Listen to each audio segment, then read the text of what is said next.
ભગવાન એમના ધ્યાનમાં ગયા છે. ધ્યાનમાં જઈને કીધું છે કે ઉઠો પ્રભુ, હું આવી ગયો છું તમને દર્શન આપવા. હા, અને સુતીક્ષણજીએ આંખો ખોલી છે. આંખો ખોલી છે અને એમની આંખમાંથી અશ્રુની ધારા વહી ગઈ છે. મારા ભગવાન આવીને ઊભા છે અને એકલા શ્યામલ છબી ધારિત રઘુનાથ નથી આવ્યા, સાથે સીતાજી અને લક્ષ્મણ ભ્રાતાને લઈને આવ્યા છે.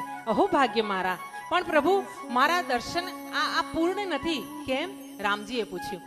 હું તમારી સામે ઊભો છું, સિયાજી તમારી સામે છે, લક્ષ્મણજી તમારી સામે છે, હવે દર્શન પૂર્ણ કેમ નથી? ત્યારે સુતીક્ષણજી મહારાજે કીધું છે, ભગવાન તમે મારા દર્શન આપો ને, તો એના પહેલા મારા ગુરુજીને દર્શન આપો. તમે મારા ગુરુજીને દર્શન આપો. કેમ?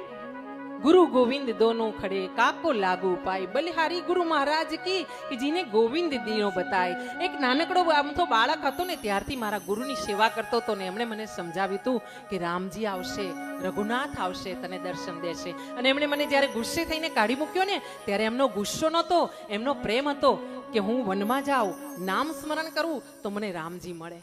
હા, નહીં તો તમે બીજા રસ્તે જતા રહેતે, આ રસ્તે નહીં આવતે, મને ન મળતે. રામજીએ કીધું છે તમે જેમ કહેશો એમ થશે.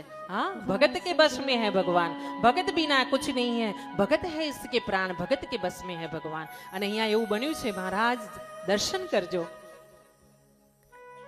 રામજીએ કીધું છે તમારી ઈચ્છા શું છે બોલો?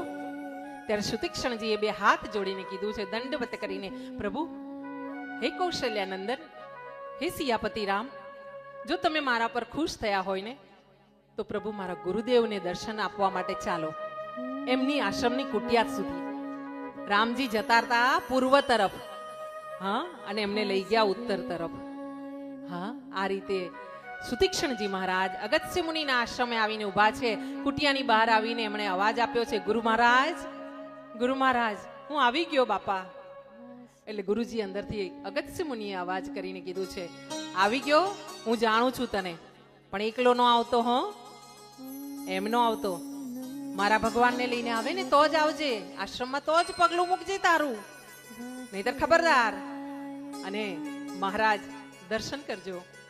રઘુનાથજી અવાજ આપી છે, ગુરુદેવ હું આવ્યો છું, સીતાજીને લઈને સાથે આવ્યો છું પ્રભુ.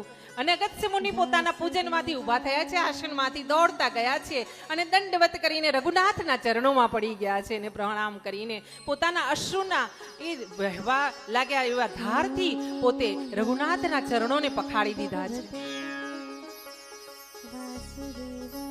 અહીંયા સુતીક્ષણજી કહી રહ્યા છે, ગુરુ મહારાજ તમે મને કહ્યું તું ને કે મારા ભગવાનને લાવે ને ત્યારે આશ્રમમાં આવજે. જો હું ભગવાનને લઈને આવ્યો છું, તમે દર્શન કરો અને મને આશ્રમમાં પાછી સ્થાપિત કરો. અને આમ સુતીક્ષણજી ગુરુ મહારાજના આશ્રમમાં ને હૃદયમાં સ્થાપિત થયા છે. એ જ રીતે આપણે પણ જગન્નાથ